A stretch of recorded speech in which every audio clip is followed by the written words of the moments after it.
Hello, everyone. My name is Esther Lee, co-founder of Chinese American Heritage Foundation.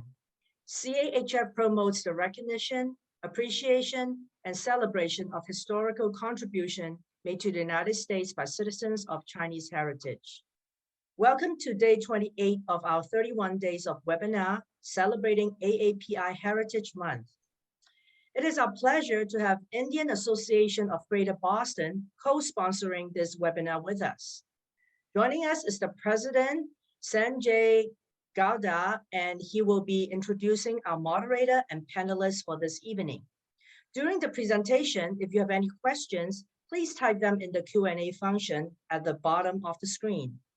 Without further ado, let me present you President of IAGB, Sanjay Gowda. Thank you so much, Easterly. My name is Sanjay Gowda, the President of India Association of Greater Boston, and I'm here today with some of my very close and dearest friends to talk about the India's history and some aspects of culture and festivals. First of all, thank you so much for inviting India Association of Greater Boston to participate and host this session as part of the AAPI Daily Talk Series. The celebration of AAPI, Asian American and Pacific Islander Heritage Month, is all about paying tributes and celebrating the contributions of generations of Asian and Pacific Islanders who have enriched America's history and are instrumental in its success. The community continues to make huge contributions. The Asian American community is so diverse with varied cultures and background, and it's such a wonderful idea to bring these informational sessions at large to educate ourselves. I really commend Chinese American Heritage Foundation and Wilson and Easter Lee for this month-long daily talk series, and especially to include the sessions on diverse cultures as part of this series. A bit about IAGB, India Association of Greater Boston, known as IAGB, and the largest Indian American community organization back in 1962. It's about 60 years organization. It is a non-profit, non-political, and non-religious organization serving the Indian American communities across the New England area. The IAGB strives to foster a strong Indian American social, cultural, civic, and community presence in the New England region. We recognize the need to provide opportunities to treasure and celebrate our native traditions and cultures, while simultaneously encouraging them to blend in to become a single larger community with common goals and objectives in pursuit of life, liberty, and happiness. Today, we are truly honored to be part of this webinar series. As you may all know, India has thousands of years of history, diverse cultures within, and languages and festivals and so on. Probably takes a number of days and weeks and months to really go through the entire history or any part of that. However, today we will touch upon some high-level aspects of history and culture. We have a very accomplished panelists today from the community, and they will tell all about all you need to know. I'm going to introduce the panelists, very dear and very close to me and highly accomplished, wearing many hats, Ranjani Saigal, today's moderator for the event. Thank you. She is the executive director of the Ekal Vidyalaya Foundation, which runs over 100,000 schools in rural and tribal India and Nepal, providing education to nearly 2.8 million children. Yes, 2.8 million children. She is also a co-founder of bi-weekly magazine, South Asian bi-weekly e-magazine called Lokwani, which has over 40,000 subscribers. She is a well-trained classical dancer and a founder of one of the oldest schools of Indian classical dancing schools in Boston area, and was honored by Governor Deval Patrick for her contributions to Indian heritage in Massachusetts. She also received the Lifetime Achievement Award from the Commonwealth of Massachusetts Asian American Commission. She in the field of education, technology for over 20 years at MIT, Tufts, and I can go on and on. She, as I said earlier, she wears many hats, I will stop there. I think otherwise I will be talking about her only for the entire 1 hour. So we'll have that. She'll save that for another time. But with that, I will hand it over to you, Ranjani Saigal. Take it. Thank you. Thank you, Sanjay. You just are too kind to me, I would say. Definitely a dear friend. So really not everything is, really take it with a pinch of salt. So thank you, Sanjay. I'm humbled by your kind comments. Much appreciated. And today, really, it's such an honor to be here to share a little bit about Indian culture, Indian heritage, and all the traditions that we are so proud of, and along to help me along here, I have two very wonderful panelists, and I'd like to introduce them as well to you. First, I would like to introduce Mr. Subra Dravida, who is actually in his professional life. He serves as a senior vice president at Qualcomm, and very importantly, the chip that you have in your cell phone, I'm sure he has had a lot to do with the architecture of this chip, and he is working right now on actually the new generation of chips as well. Beyond that, he's just a fund of knowledge, when it comes to Indian culture, Indian philosophy. He has a great passion for it and a great passion for philanthropy and education. He is really spearheading a lot of the work at AAPI to use technology to bring education to very remote rural villages. Subra, what an honor to have you here with me. Thank you. Thank you. That was a very overly generous introduction. I'm humbled by it. Thank you for having me on the panel. I also want to thank Sanjay and also Esther. This is a fantastic idea. And we are obviously excited to share, some of the, overview of, the Indian culture. And we share, just like China has great culture too. At some point we should reciprocate and have them tell us about their culture. Yes, as well. we will take them up on that. Yes. And I have yet another absolutely amazing panelist with me, Jayanti Ghatraju. Again, actually all the three of us came to this country as graduate students in the STEM area. We are all scientists who came here, and I know that she had pursued her degrees in genetics before, and has moved into other areas of technology now. That's her professional life, but in her other life, which is again actually so much time into it, I would say it's a very, very serious endeavor for her. She is a very, very talented dancer, dance teacher, and has created so many different fantastic classical dance productions. She is also has great knowledge about the philosophy and culture of India. Most importantly, philanthropy is something that she is really, really passionate about, and everything she does is to give back to the community. And in the New England community, she has worked tirelessly with all the, the food banks and many other areas to give back to the community. Welcome, Jayanti. Pleasure to have you here. Namaste. Thank you. Thank you very much. And it is again my humble opportunity here. And thanks everyone for being here and joining us. Let's get going with what we planned today. Fantastic, fantastic. This is really wonderful. So to begin today, I said, how do we begin? First of all, I'd like to tell you about the place, my background that I have today. You might think this is actually a room from India, but this background is actually an apartment in New York. There was a wonderful lady who wanted her interior decor. She was so impressed with the Madhubani art form of Indian tradition. And as you can see, the art that is put up here is from the Madhubani tradition, where a lot of, they use a lot of single strokes to put, and a lot of color has been put in here. And a lot of stories are told through this tradition. And in fact, her house has been, painted using the Madhubani art. And I think that is very, symbolic of the influence that Indian Americans are having in the world at large, in the United States, where their art, their, knowledge of STEM, their philosophy, their traditions are really coming into America and being accepted, being mainstreamed into the entire milieu. And in fact, now we cannot separate the Indian from the American.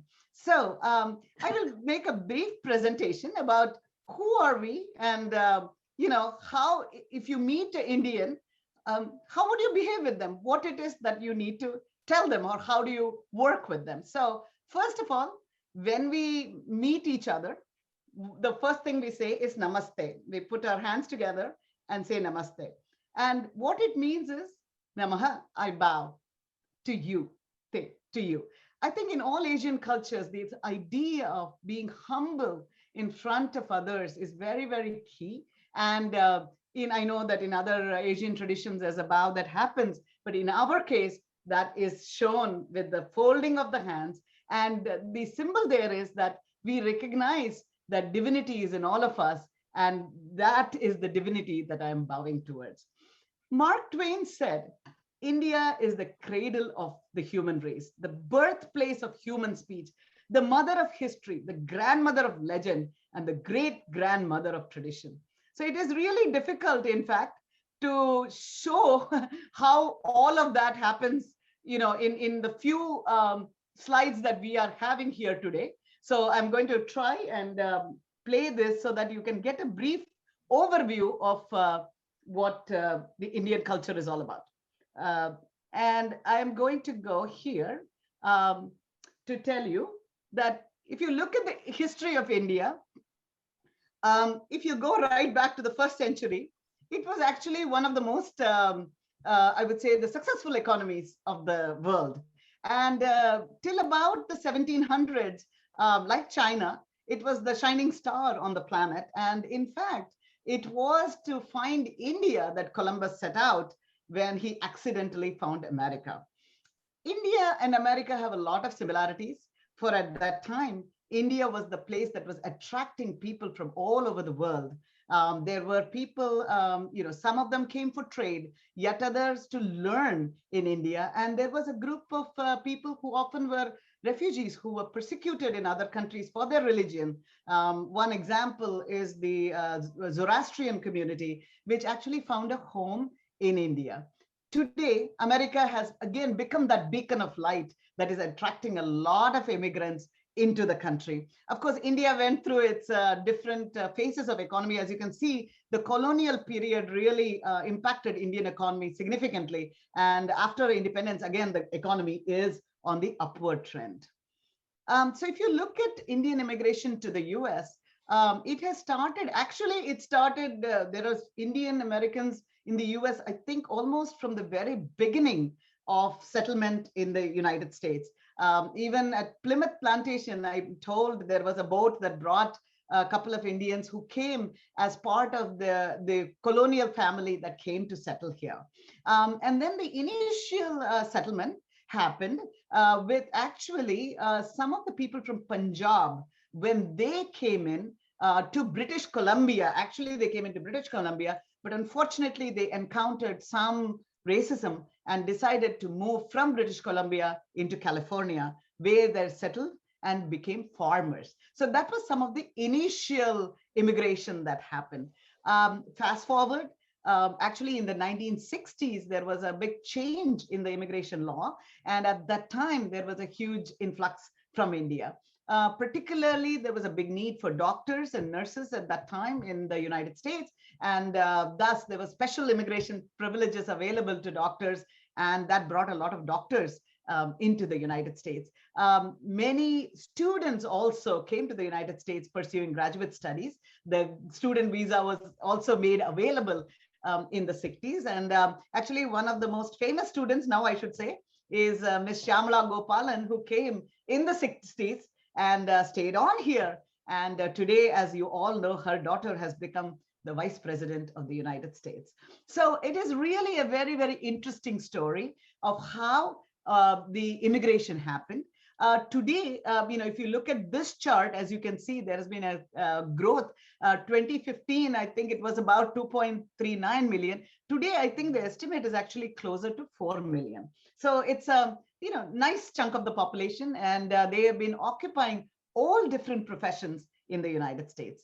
And today, an Indian American family would look like this. There are Indians, they might be marrying other communities. As you can see, this is Vivek Murthy, the Surgeon General. He's married to Chinese American young woman. And then there they are with all different cultures. And that has become the norm within the Indian American community.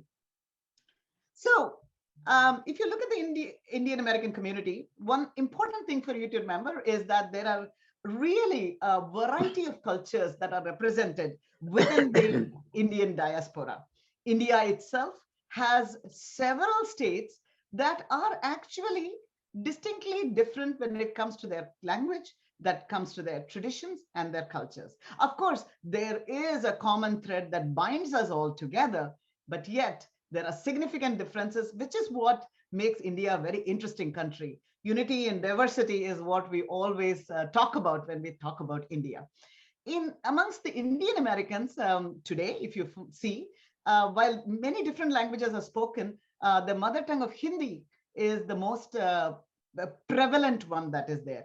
In India itself, Hindi is considered the national language of India because a lot of people speak that language. In America, the second most heard language, Indian language, is Gujarati.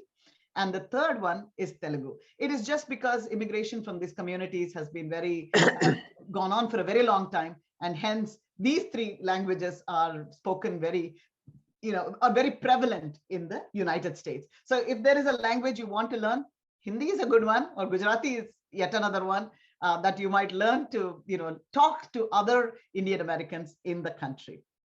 So I thought when we talk about India, I told you how we say hello, what our languages are. I thought clothing is something that I might talk about as well. Even though, of course, Indian Americans wear any fashion that is suitable in America itself, the sari is something that has come to America. A lot of the Indian fashions are also actually getting mainstreamed in America itself. I am wearing a sari. I know Jayanti is wearing a sari. It is considered our formal dress. While there are many different ways to wear a sari, the way that I have shown, the way we are wearing it is exactly like the way the young woman is wearing it in this particular picture. It's any formal event in an Indian community, a sari would be a very appropriate dress to wear. And women might wear other things like a salwar suit that you're seeing on the screen here as well. There are men, again, have a variety of clothing. Again, a salwar suit or a pant and a kurta is something that is often worn, like you're seeing the young man wearing it with a vest. And in the South, the kind of costume, we call it a veshti. And that is also very, very popular in the South, and it's considered tradition. If you go to a wedding, Indian wedding, which many people really love because it's a good party, a fun party, you will see all different kinds of clothing worn at these weddings. And as you can see on the screen here, I have a South Indian wedding, which, the couple looks very different than the North Indian wedding, where they are actually wearing a cap. So the traditions are pretty different amongst all the different regions that are in India. And of course, what is a cultural introduction without talking about food? I have just put pictures of some fun foods that is very popular. Again, if you go to an Indian American party, you might see some of these meals here. In general, Indians, I would say the staple meals, if you go to the South, it's more rice. And in the North, it will be more wheat. So bread is very common staple meal for North Indians, and rice is for the South Indians. And for those who are in the middle, it would be a mix of both, I would say. But foods like samosa, dosa, gulab jamun, chicken tikka masala, and of course, fusion foods like kathi rolls have become very, very popular in the Indian American diaspora. But if you look at it, again, there are distinct, again, many, many dishes that we enjoy in India. We have, again, I just took two sample, what we call a thali. A thali is actually a meal. And you can see that in South India, in fact, one of the things that we South Indians like is to eat on a banana leaf, very sustainable way to eat as well. And this is very different dishes that you might see in a South Indian thali. And in the North Indian thali, again, the breads are featured quite a bit, along with vegetables. Vegetables are very important to us. Not all Indians are vegetarians, and definitely meat is also eaten, but definitely there's a lot of value placed on vegetarianism, and those that are spiritually inclined would go towards vegetarianism. The festivals, the big thing that we always say is in India, every day there is a festival. So it is really impossible for me to list out all of the festivals, but I just wanted to bring up 3 of the very popular festivals that are celebrated in the United States. Diwali, Festival of Lights; Navratri, again, it is also a 9-day festival. And in the United States, you will see a lot of people doing the Garba dance. In the Gujarati community, this is a very popular, festival. And many of you, even if you're non-Indian, you might have danced the Garba dance, which is, you go in a circle and, perform this. Diwali, actually, many of the Indian American communities, since it is the Festival of Lights, are actually doing tree lighting during this time in their commons. And there have been many, many different towns where that has taken place. And the Festival of Colors, Holi, this is becoming again very popular on colleges, on college campuses, where people throw colors at each other and just have a very good time. It's a springtime festival. The theme of all festivals in India, very simple. It is the victory of good over evil. It really is. So for example, if you look at the Diwali, it is the victory of Rama over Ravana, the 10-headed demon. There is, of course, no 10 heads for a person, but it is the evil qualities that we talk about. So it is always that, to be good and always know that the good will always win over the evil. What do we do for fun? Many, many different things, but movies are a very, very important part of what we have. And, Bollywood is one, but there are other language movies as well that are very popular. Cricket is a very, very great, passion for many Indians. And weddings, social gatherings, we love to have a good time together. Of course, India did not just bring STEM and other, the arts. It really brought a lot of philosophical influence on the world at large. Be that, the influence of the Bhagavad Gita, which actually led many poets, like even Walt Whitman, to write poetry based on the, the ideas of the Bhagavad Gita, the Buddhist teachings that have come from India, yoga, meditation, all have had a profound effect on the life of our Americans, especially at this very current time when we went through a very unusual pandemic. I think mindfulness, meditation really came to our help, and the focus on well-being and mental health was very, very important. These are some of the important people who have come to the US and brought the Indian, philosophy with them. Swami Vivekananda was the first. Paramahamsa Yogananda, who brought yoga, and really, that has become very, very central. Maharishi Maheshwari Yogi, who brought transcendental meditation. Bhaktivedanta Swami Prabhupada, who was the founder of the ISKCON movement. So a lot of influences that have happened here. I just thought I'll show you some of the amazing people who have been really shaping America itself. You can see them all here. There are women like Indira Nooyi, who headed, the Pepsi company, Vivek Murthy, the Surgeon General, Sundar Pichai and Satya Nadella, who are heading Google and Microsoft. Swati Mohan, who was very key in the Mars mission that just happened recently. The next line, you will see all the Nobel laureates. We have Chandrasekhar, who got it for physics. We have Abhijit Banerjee and Amritya Sen for economics. Hargobind Khurana, who got it for medicine. And of course, even in the entertainment space, we have had Jhumpa Lahiri, who won actually for literature. She won the Pulitzer Prize. We have had Nina Davluri, who has won the Miss America. Mindy Kaling, who is a comedian. Politics has also attracted Indian Americans quite a bit. This gentleman here is Dilip Singh Sound, who was the first congressman of Indian origin in the Congress, and actually, as they said, the first non-Abrahamic religion person in the Congress. And of course, we are very proud to say that we now have the vice president. The first woman vice president is Kamala Harris. And when I think of Kamala, all our names has meaning. And the name Kamala actually means a lotus. And that really symbolizes what Indians are all about, which is that we really believe that you should live in this world, but not be attached to it. And the lotus flower is very symbolic of that. So what are our core values? Non-violence, karma, equality, and of course, sustainable living.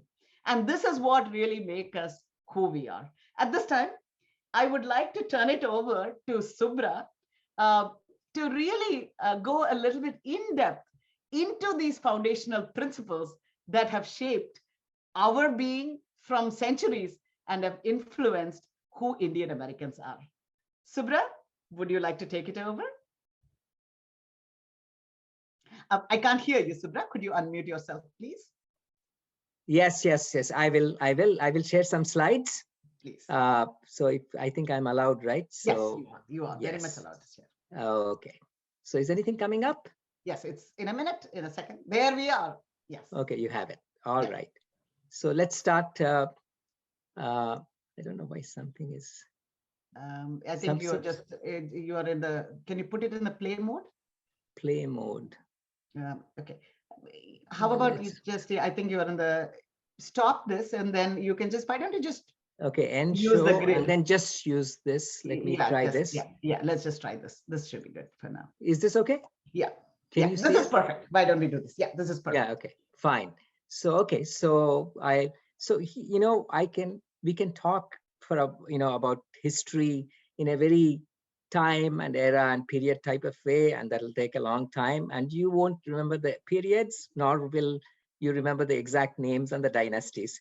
Instead, I thought I would talk about the cultural underpinnings of India's civilization, and also just a quick overview of the time periods and so on, but focus more on what is it that there are so many people of different languages and so on. How is it they're so united by a common culture? I will focus on that.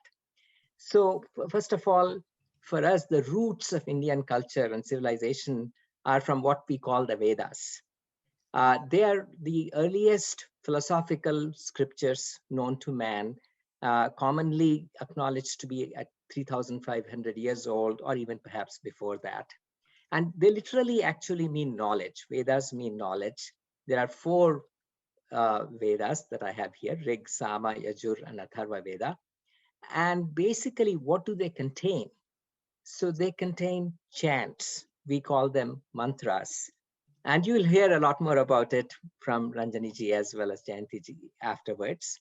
But they have chants, they have rituals and ceremonies, and some commentaries on these rituals and ceremonies. And then they have this 4th part is called Upanishads.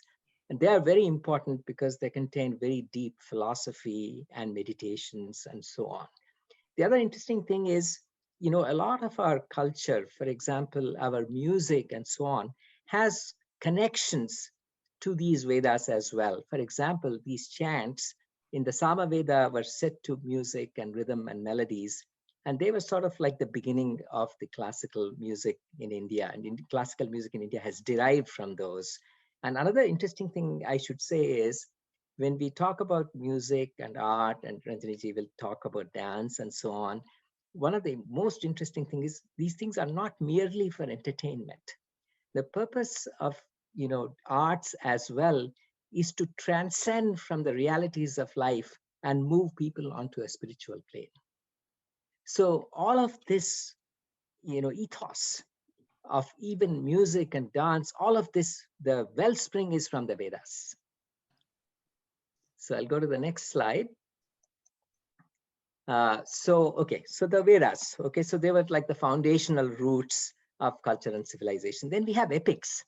I think some of you may have heard, there are epics like Ramayana and Mahabharata, and especially Mahabharata is an epic of epic proportions. I would call it a super epic. There are over 100,000 verses, approximately 1.8 million words. It is 10 times larger than Iliad and Odyssey combined. And there are other epics as well, like Bhagavatam and so on. So what happened is the Vedas were scriptural and philosophical texts.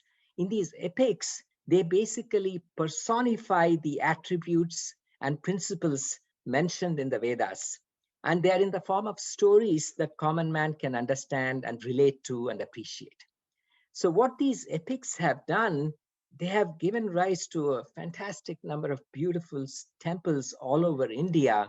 And also they gave rise to the notion of a personal God. So a lot of people relate to, they say, oh, Krishna, Lord Krishna, my favorite. And they have an image of Lord Krishna and they're highly devoted to Lord Krishna, and some others to Lord Rama and so on. Depending upon the attributes they like, the imagery they like, they are drawn to it. So that kind of is the next level up in this chain of culture. Okay, just a few words about Mahabharata. And Ranjani mentioned that Bhagavad Gita, it literally means the celestial song. It kind of summarizes the content of the Upanishads in a more accessible way. And it lays out a lot of paths to achieve salvation or liberation. You know, one of them is the path of love and devotion to God. That's called bhakti. There's a path of service that's called karma. Karma is a very important concept in this culture. And I think someone asked a question, you know, Jainism and other offshoots also. In all of them, karma is a very important concept. In all religions that grew out of Southeast Asia, that's a very important concept. Actions have consequences. Good actions have good consequences, and bad have bad consequences. Then there's the path of meditation. How do you control your mind through these ups and downs of daily struggles and all that stuff? How do you control it? The path of meditation shows a way, Raja Yoga. There's also a path of direct knowledge, Jnana Yoga. It's a very highly layered text, and it appeals to various people, you know, of different temperaments at various ages and different stages of life and so on. An example I would give is when you start studying math in school, you start with numbers and arithmetic. And then once you master division and multiplication and all that, then you move to algebra. And you master that, then you start to draw functions and pre-calculus, and then you learn calculus, and then you learn differential equations and so on. So you keep going up.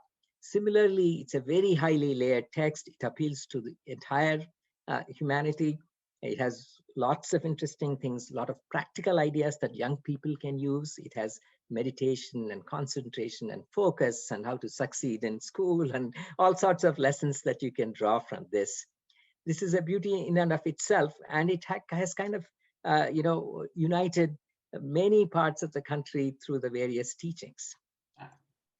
Okay, so then what are the different principles underlying Indian culture? One of them we talked about is karma. Karma means service. It means service is paramount. In fact, you're asked to do service without any serious expectation that you'll get rich or you'll have this result or that. Service for its own sake is considered very highly important. Another important concept is ahimsa, which means no violence. And no violence does not just mean no physical violence. It also means no verbal violence or no emotional violence. You should not cause pain, you know. So that's a very important principle. Then there's another called dharma, which means dharma has many meanings in different contexts, but in certain contexts, it means leading a principled way of life. And that, you know, keeps you out of trouble and all that stuff. Another important principle I want to say is there's a universality. You know, when we, you know, do invocations at the beginning of, you know, meetings and so on, we start with a prayer which says we pray for the safety and prosperity of everybody in the world. And, you know, in these days of COVID, you will appreciate it. You know, we pray and say everybody should have health and prosperity and safety and so on. There's a universal brotherhood type of concept here. Another important one is we pray for removal of ignorance. There's a certain humility. We say we are all students, we are lifelong students, and we are always praying for removal of ignorance and enlightenment and wisdom and so on. So these are some of the underlying principles of this Indian culture. Another thing, I think we probably share some similarities to Chinese culture here. Education is considered extremely important, you know. In fact, we have a famous poet, Kalidasa, and in Sanskrit, he has written very beautiful poems. And in one particular place, he actually says, where resides education, there resides wealth. You know, it says, where resides Saraswati, there resides Lakshmi. You know, that's a very powerful thing. And also we consider a teacher to be as good as being equal to God. So they're given high reverence and respect in the society.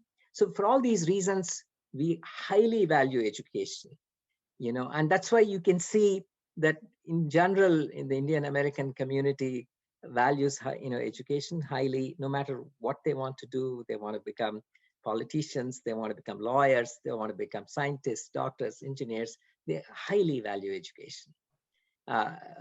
Then another very important one is in our Bhagavad Gita, it lists charity as one of the divine qualities. There is a chapter where they talk about divine qualities and demonic qualities. One of the divine qualities that they talk about is charity. It's called dana. So that's another, perhaps a very important quality that we share with Chinese culture as well, you know. So that's why people come here, they do well, and then the next thing they want to know is how to serve the community. So basically, so this is like a summary of the Indian cultural history, I would say. If you think of it as a tree, the roots are the Vedas. I'm sorry, I did these slides in like half an hour. You know, I didn't have much time. Otherwise, I would have drawn a graphic. The roots are the Vedas. Think of the epics as being the trunk of this tree, you know, banyan tree or oak tree or whatever the tree is, your favorite tree is, you know. And then these roots and trunk, they basically, you have branches, twigs, and leaves. They are cultures and subcultures. They are influenced sometimes by language and by geography and by the types of crops that are grown in that particular geography, the food and so on. But no matter what, the roots and the trunk are still important, you know. So despite, I should say, 1,000-year attempts, you know, several attempts were made to destroy Indian culture, it has thrived and survived. Nobody could do anything to it. I think that's probably another big similarity we share with the Chinese culture as well, you know. Another interesting thing is we have absorbed a lot of cultures, you know, foreign invaders sometimes, some foreign visitors like Parsis, for example. So we have, you know, Hindustani music is an offshoot of a sort of a fusion between Indian music as well as, you know, foreign music as well. Another important thing I want to say is, and Ranjani is an expert on this, you know, one of the important, you know, when we have a wedding ceremony, no matter which part of India, the wedding rituals are very similar. The chants are common. There is some local customization, but there are 3 or 4 fundamental steps in those ceremonies that are common everywhere. That is quite astonishing, you know, from the easternmost part of India, westernmost, you know, north to south, 3,000 miles away you go, it's still the same. And why is it? Because of this tree. You know, they are derived from the same roots, the trunk and the branches have gone off from it. They have developed their own identities, but the foundation are still the Vedas.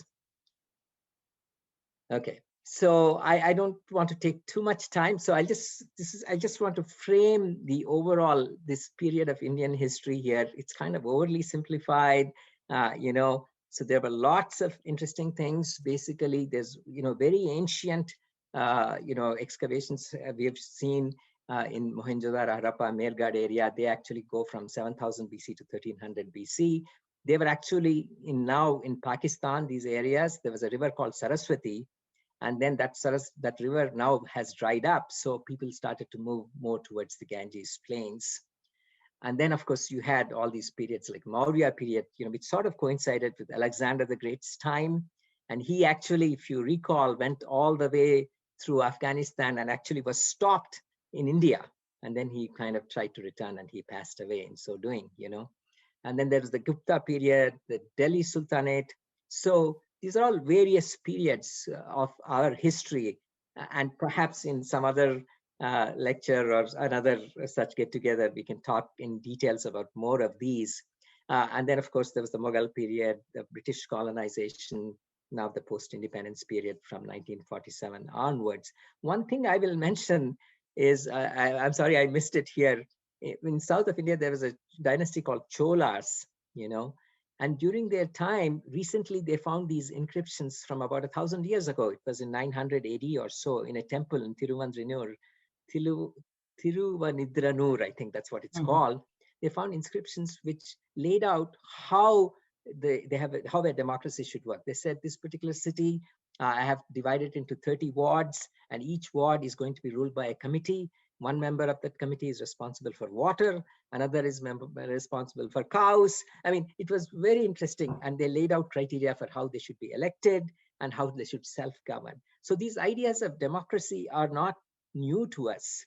You know, a lot of times history is not written clearly and things are not appropriated correctly. So I just want to say that we have a very rich history of all kinds of interesting things. Our culture had spread all the way up to Indonesia. In fact, even today, if you go to this island called Bali in Indonesia, it's rife, it's full of Indian culture and Indian ways of life. So with that, I think I cede the floor back to Ranjani or Jayanti or whoever. Perfect, perfect. That'd be really fantastic. Subra, do you want to stop sharing your screen? Yes, perhaps? yes. Would that be okay? Yeah. And really, Subra, really, this is a very, very, very enlightening thing here. And I think even for Indians, I think we learned a lot about the history and the philosophy. I think that's what makes us who we are. I'm just going to take one moment to tell you that I forgot to talk about the thing that catches people's attention, the bindi that both Jayanti and I are wearing. And actually, it is a very interesting thing that in the ancient India, everybody, men and women, were wearing something on this spot because it's considered to represent the third eye. So we are supposed to look at the world not just with the two eyes, but use our spiritual third eye to look at it with compassion and care so that we can influence the world in a better way. So Subra, next time we need to have your bindi as well. So, yes. And, yes. And I should wear a vesti as well. Yes. I think you should. I think you should. Yeah, I will.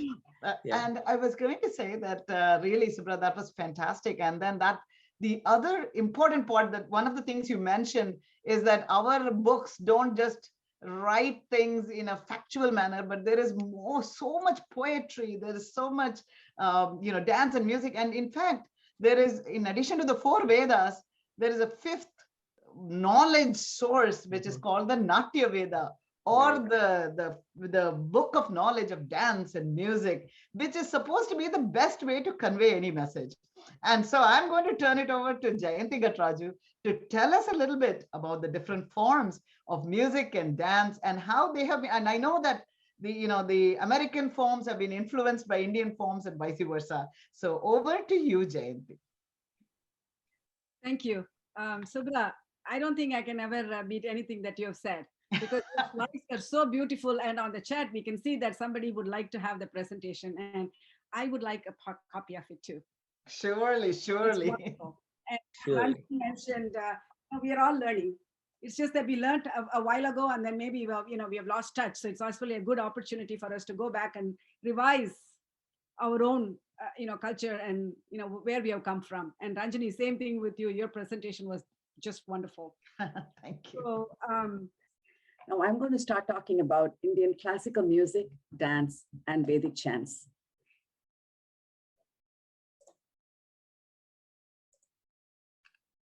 Indian classical music is vast and diverse. It encompasses many genres, varieties, and forms. It goes back several millennia from geolocations across South Asia, from the south of India as far away as Persia or the modern Iran, but the exact origins are unknown. Some 30,000-year-old Paleolithic and Neolithic cave paintings point to simple musical instruments such as the rock drums, dancing damsels, and singing damsels as well. Vedas document rituals of performing arts and play. Tolgapiyam and Sangam literature in Tamil refer to a particular genre called pun, and how each associated pun describes the mood associated with the landscape. Kurinji being the mountainous areas towards Palai, which is the desert area. So there's supposed to be 5 different landscapes: Kurinji, Mullai, Marudam, Neidal, and Palai, starting from the mountains to the desert. And Valmiki Ramayana mentions about the Nritya Gita, the dance music, as well as Nitya Ritra, the playing of the instruments, such as the veena, the harp, and the flute.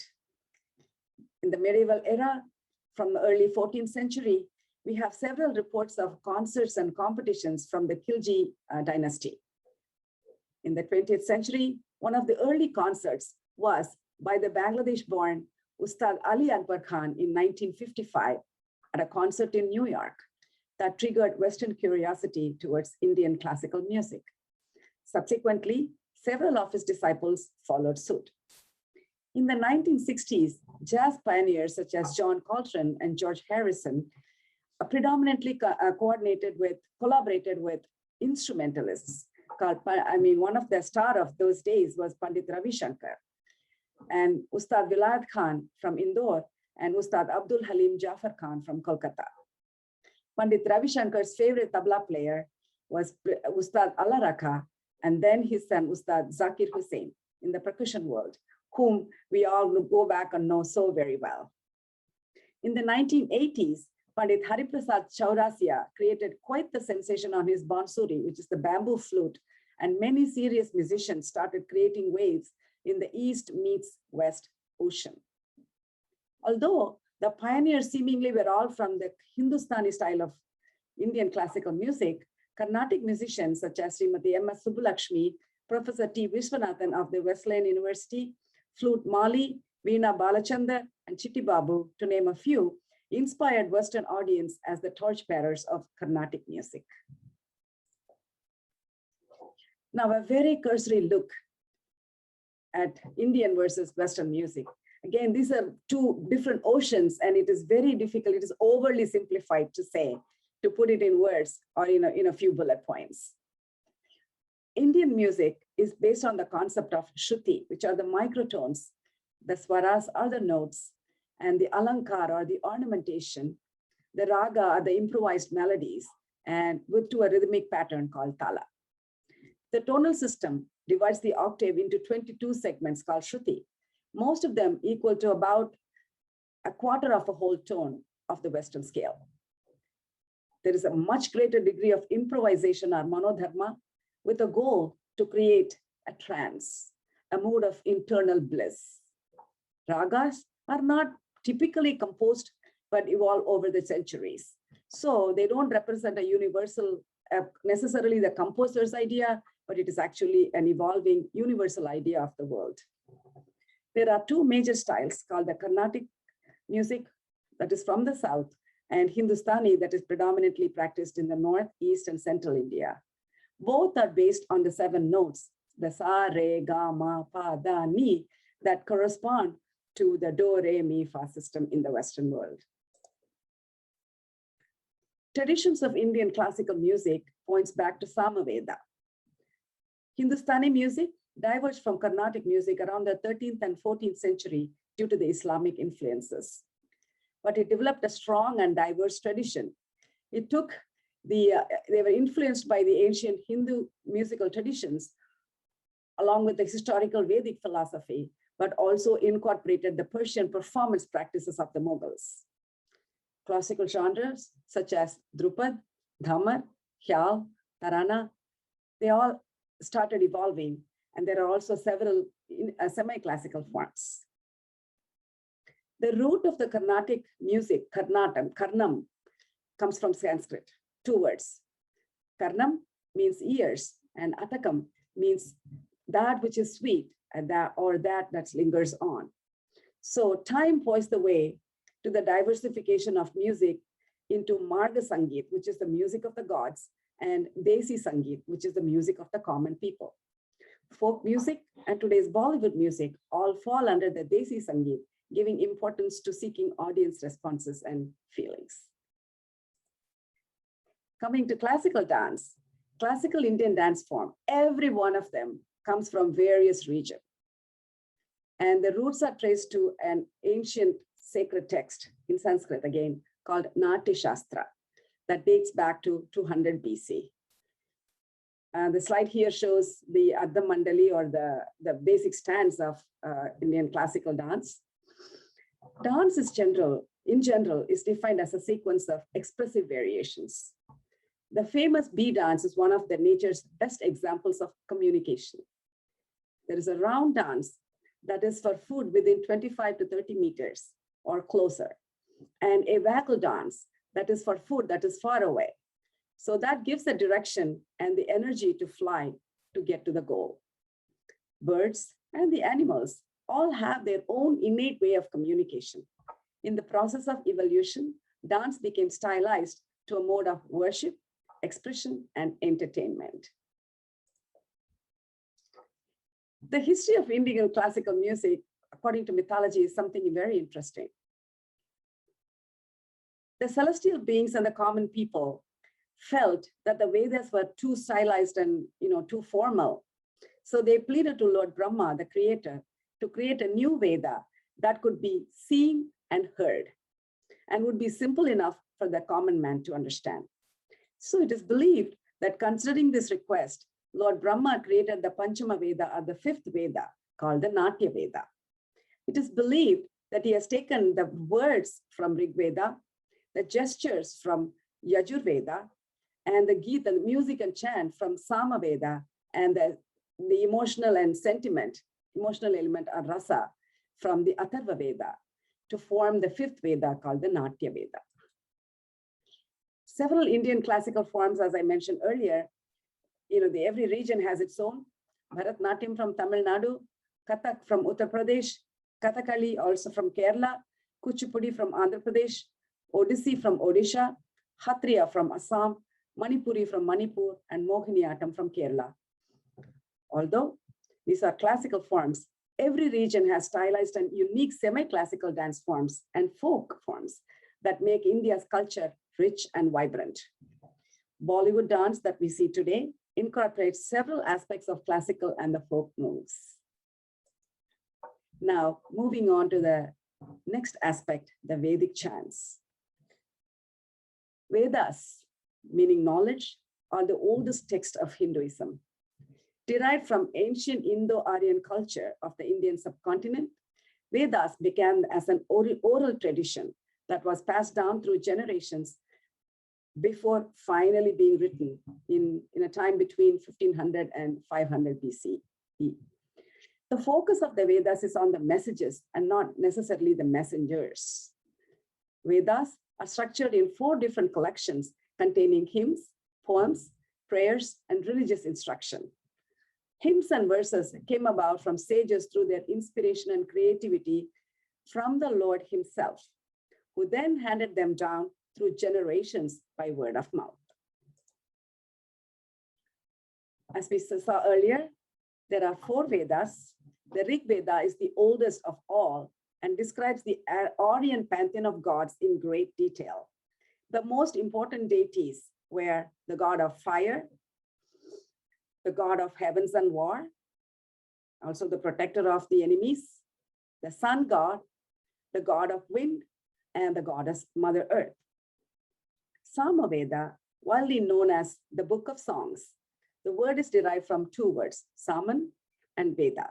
Saman means song, and it serves as the principal roots of the Indian classical music and dance tradition. And proudly, the tradition boasts itself as the oldest in the world. The third one is the Yajurveda, primarily of prose mantras of worship rituals. The fourth one, the Atharva Veda, the only Veda which is related to both worldly happiness and spiritual knowledge. The huge work contains hymns, chants, spells, and prayers. Hymns in the Atharva Veda are dedicated to prolonging life, healing illnesses, seeking cures from herbs, gaining a lover or a partner, or world peace and the nature of good and evil. Now, looking into something very, very profound. We hear it all the time when we sit in a yoga class. We start and end with the chanting of Om.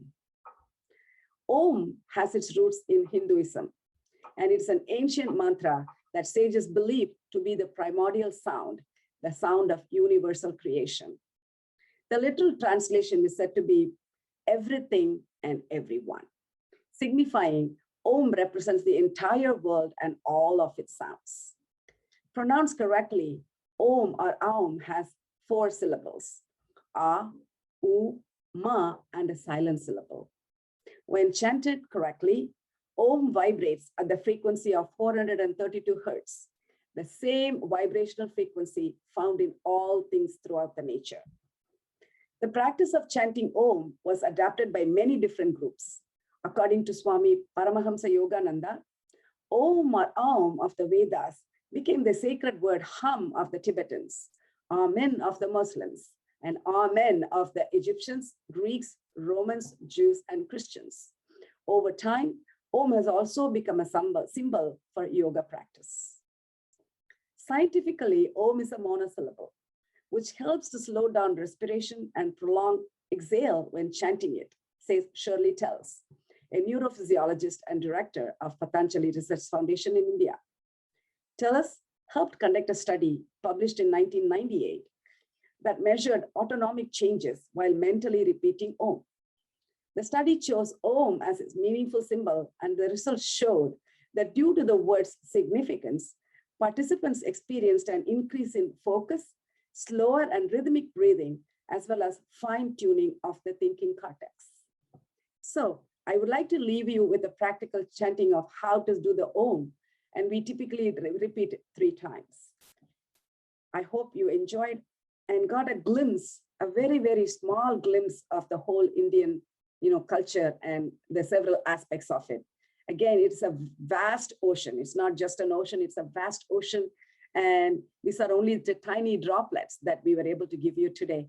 I hope you enjoyed and you'll make some sense of what is happening. And then you will, that'll trigger more inspiration to find out more. And again, thank you very much for this wonderful opportunity.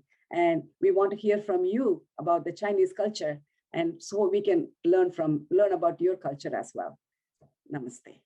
Oh, absolutely, Jayanti. And really, we have been quite a team when it comes to dance. And I wanted to say that the idea of really taking these movements, sometimes using our hands, our eyes to talk and to sing. And in fact, I had this one experience of conveying the science of DNA through dance, and the methodology that has been put into the structure and the framework that we have lend itself very, very beautifully to it. So I think, and I know that when I was at Tufts, in fact, the text of dramaturgy, the Natya Shastra, there was a professor from China who was trying to translate it into Chinese, because that text actually was very, very well done, he said. And it's a lot. And somebody, if you're interested, the Natya Shastra is certainly something to take a look at, how it classifies human behavior and how to understand it.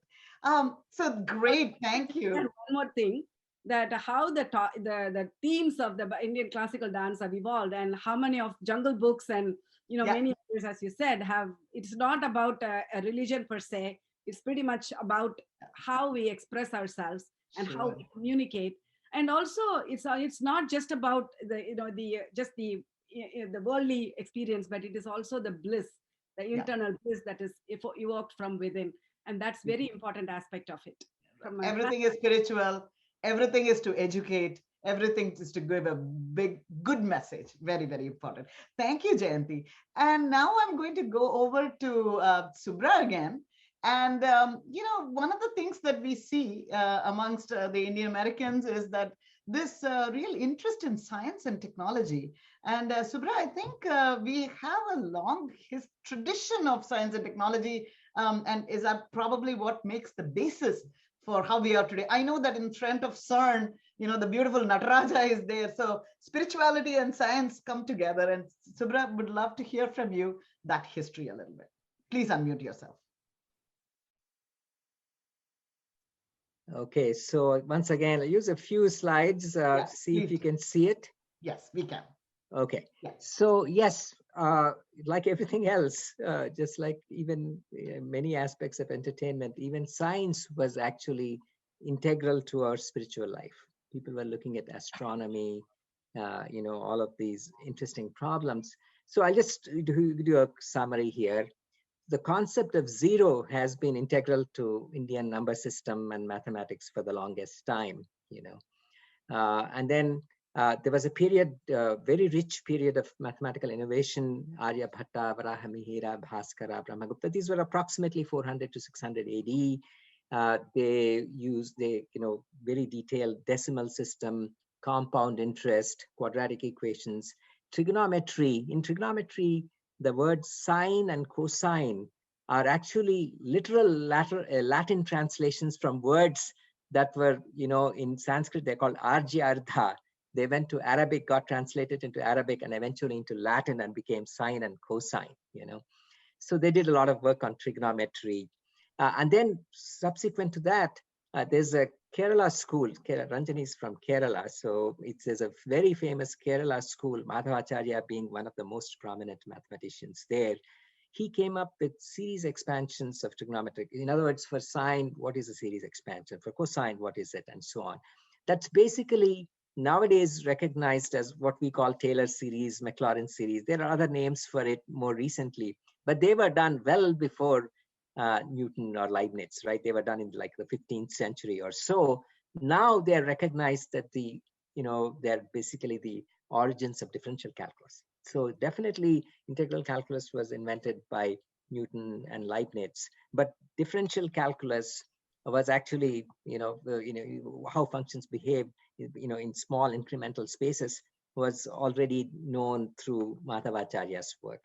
So I just want to say that, they were used in all sorts of aspects, right? For example, trigonometry, if you take, it's used in temple construction. It's used nowadays in civil engineering. Obviously, I don't think you can have civil engineering without some form of trigonometry. No. I am an electrical engineer and I design cell phone modems. And we, basically every function that you can draw, every waveform you draw is represented as a sum of sines and cosines, so it has given us a rich set of tools that is still used today, both in colleges, universities and industries and so on. So there are lots of contributions like this we can talk about. Then I just, some summary at high level of different contributors. I think some names have been mentioned. Nobel Laureates, I think generally people hear about the Nobel Laureates a lot, but there are other people also. There's a mathematician by the name of Ramanujan, and he is very well known for number theory. In fact, even to this day, he's written results without proofs. And if you prove one of his results, you get a PhD these days from any of the best universities. Jagdish Chandra Bose, he did a lot of work, botany, wireless communications. In fact, Marconi used his wireless detector actually to do that transatlantic cable, actually. In fact, IEEE recognizes Jagdish Chandra Bose also as one of the inventors of wireless communications. So there are a lot of prominent, again, this comes from this value that we place in education and the reverence we have for education and how it can help us and it can help humanity. So I think it's, I should stop here. It's only 5 minutes left. Fantastic. Okay. No. Okay. This is really beautiful. And actually, I'm seeing a lot of questions. So Subra, if you want to go check out some of the questions, I think that might be great as well. And if you could stop the share.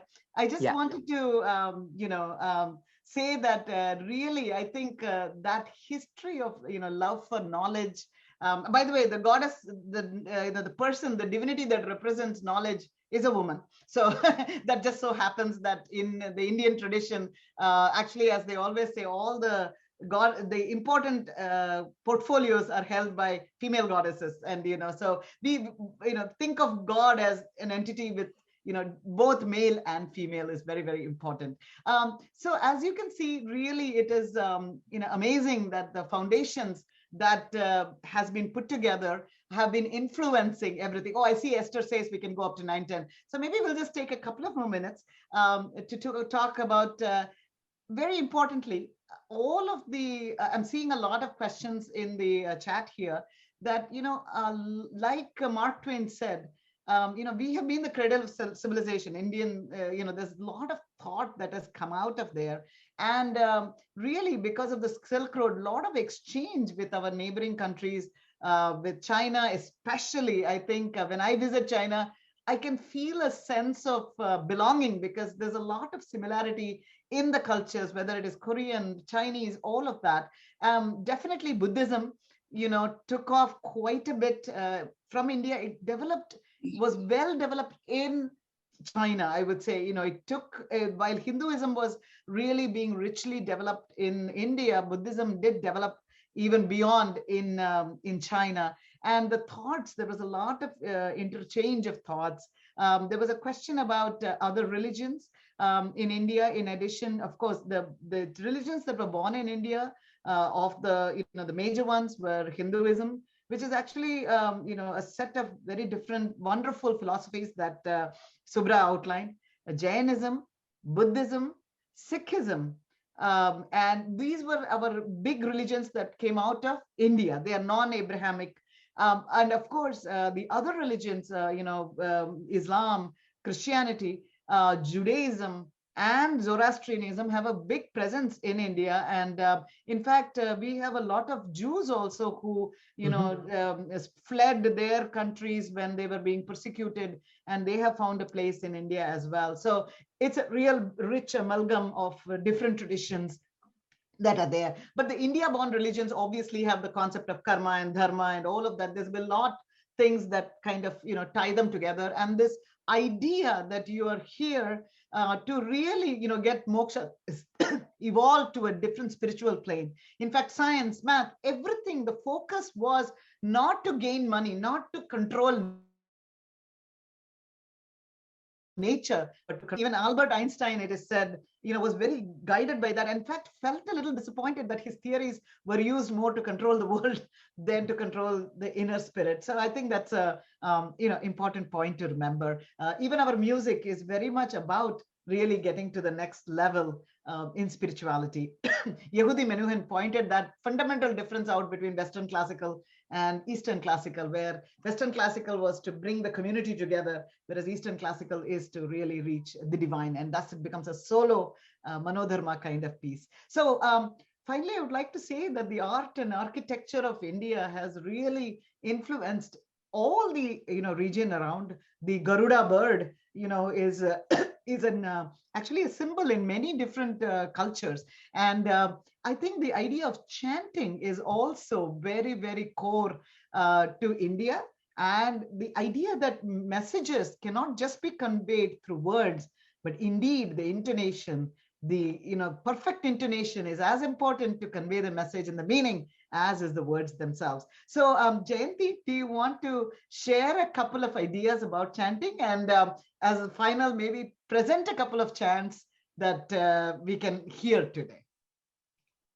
Sure. We have talked a lot about Vedas and the chants. So instead of going into the history and how it all happened, I think it'll be nice because we are coming up to the closure as well. Yeah. So it might be something for us to be able to relate to.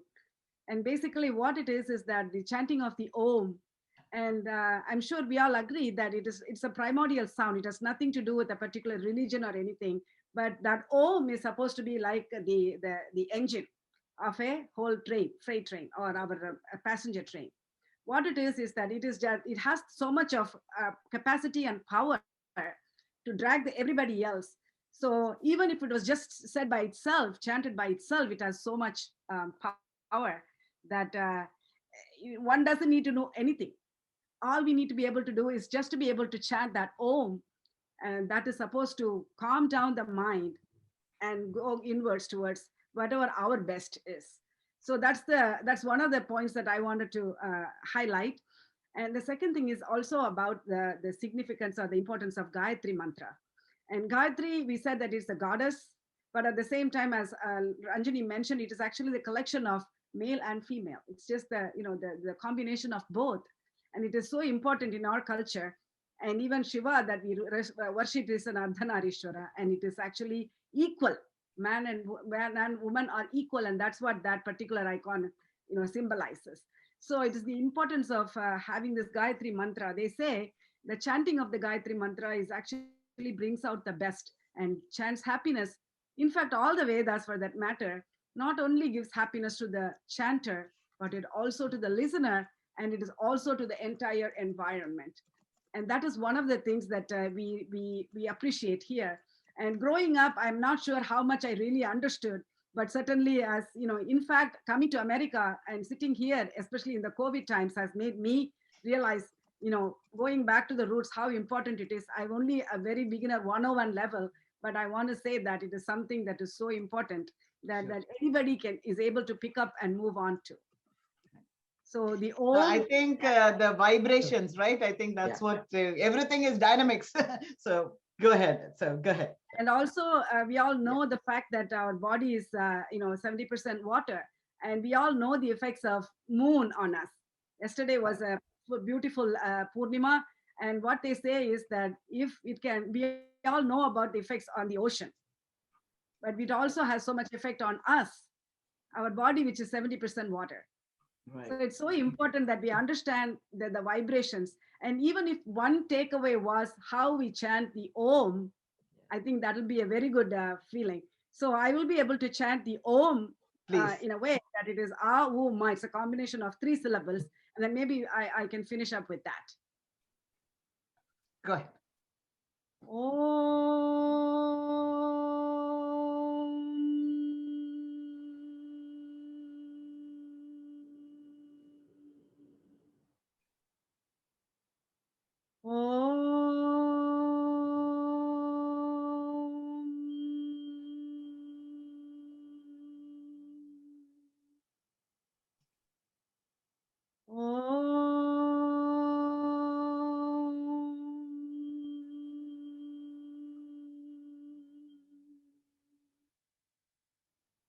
Thank you. Feeling the vibrations of Om. Oh my goodness. Go ahead, can I Subra. You have a point. Yeah, Please.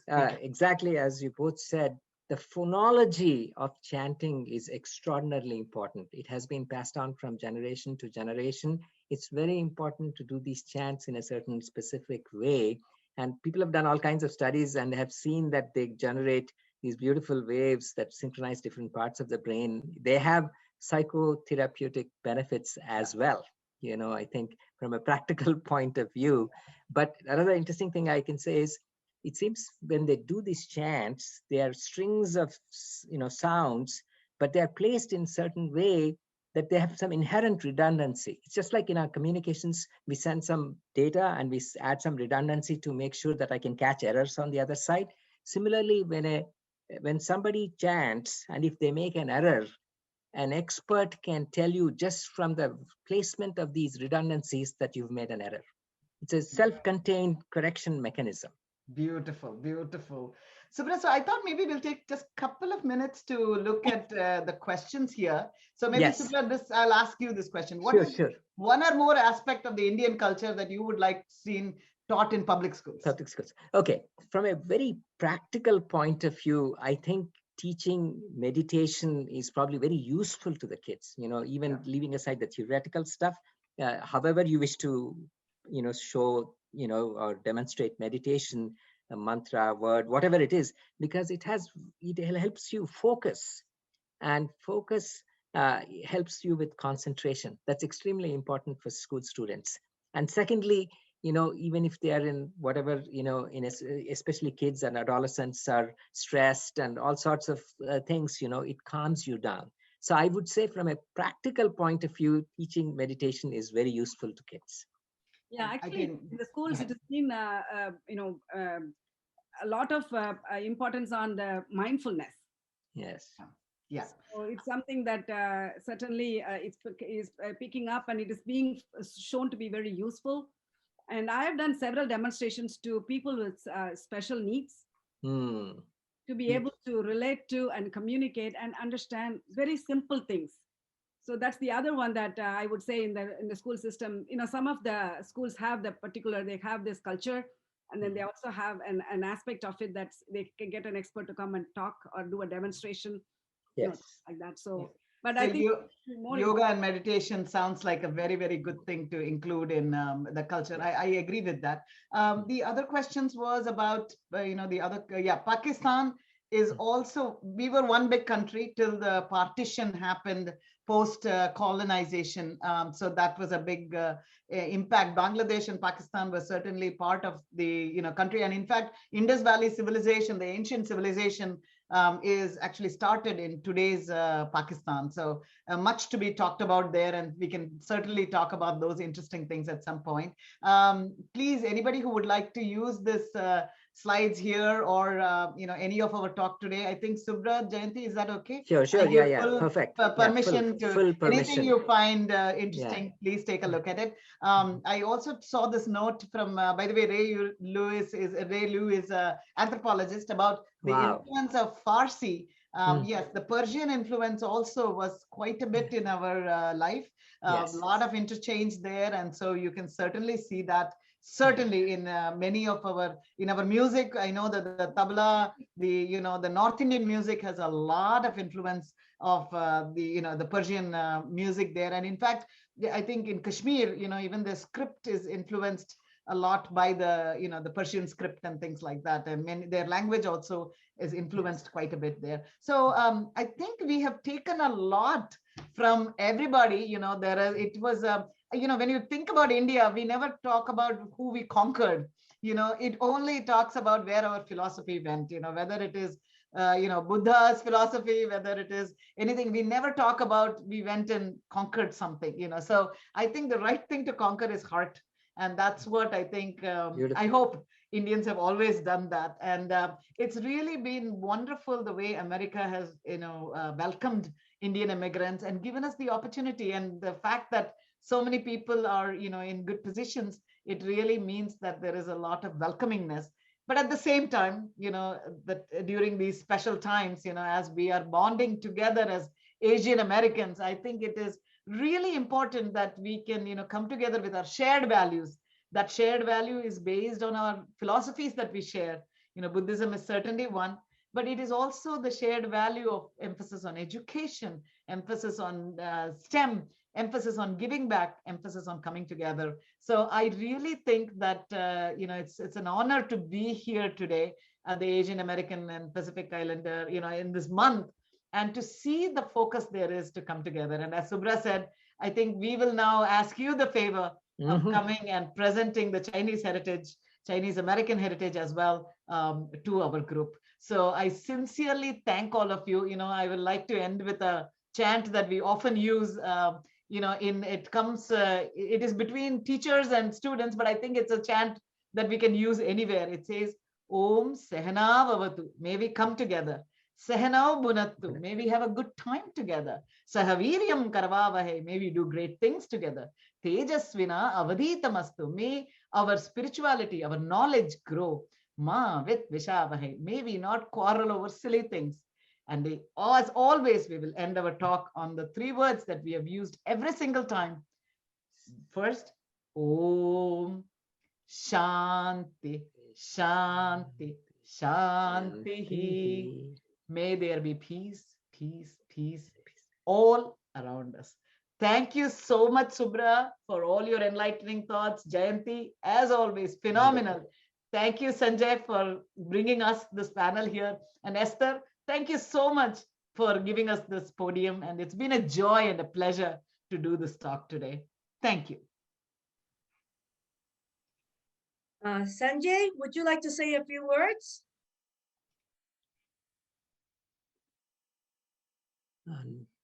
Thank you. Thank you so much again, Esther, Wilson, and everybody at the organization for this opportunity.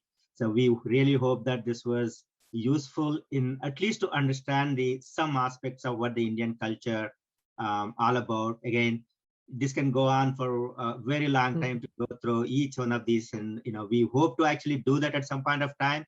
But I really take up Subra's suggestion that inviting you to talk about Chinese culture, heritage, and all of that, and spread knowledge about that in our communities as well. And AAPI, Asian American Community, is really one big, strong. It also has a diverse background. And the only way we can be together and stronger is learning each other's cultures, background, and respect each other and what we do and who we are. And thank you so much for inviting us. We truly appreciate it, and hope to continue these conversations going forward. Yeah. So I really want to. Yeah. Thank you. I'll make one small quick comment. India is going through a very unusual time right now with COVID. And I wanted to say that I have been so touched that members of the Asian American community, in fact, some members of the Chinese community and Korean community have reached out. We at AAPI are reaching out to rural villages and, trying to make a difference. So our sincere thanks to all the communities. And I know that there's been interest. If there's any interest, definitely ask them to reach out to us. We would be, very grateful for any support. So I just wanted to share that. I think you brought up a very good Niji. In fact, recently we had a 5K walker run from India Association of Greater Boston, and it was usually supported by the Asian community at large, and especially the Chinese community. And really thankful and grateful for everyone who came forward and supporting during these difficult times. Thank you. Okay, yes. So again, before we end this, I really would like to thank Sanjay. And we are really happy to you guys IAGB co-sponsor this webinar.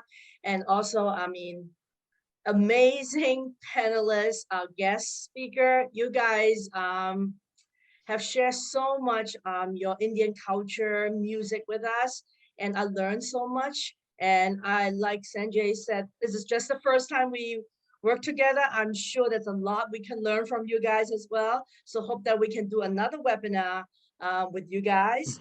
And that's one thing I really want to mention is that Indians have a lot of contribution. That's why I asked in the chat box, was a share in American history? And unfortunately, I assume the answer will be no. So all Asian American, history were not shared in American history. And I think we should fight for this. This should be in the history. Yes. We contribute. We just want to part of this country that we live here. We are part of this country. Beautiful. And we contribute so much. So we need to work together and hope that our contribution to be shared with our next generation. So Correct. Thank you again. Yes, and we still have a few more days of webinar. So please go to cahf.us/AAPI talks. And somebody was asking about the rally. The rally is going to be on the 31st in Boston Common. So we're just going to celebrate AAPI Heritage Month, plus honor all the veterans that have died for us. And because it's a Memorial Day. And what time is it? What time? It's going to be 4 p.m. 4 So I can have Wilson send more info to Sanjay, so Sanjay can share with your community.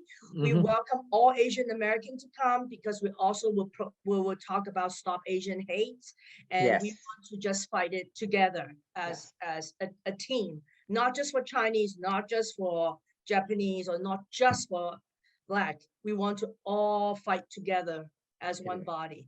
So thank you for sharing this from one of our attendees. So we're going to share it with the Indian communities as well. So thank you again. Thank you for your precious time. And we will be adding back the PowerPoints before we send out the final webinar to all the attendees to look at the PowerPoints. Okay. All right. Thank so thank you you very much. Thank you. Thank you. Thank you. Good night. Good night. Bye. Namaste. Good night. Bye.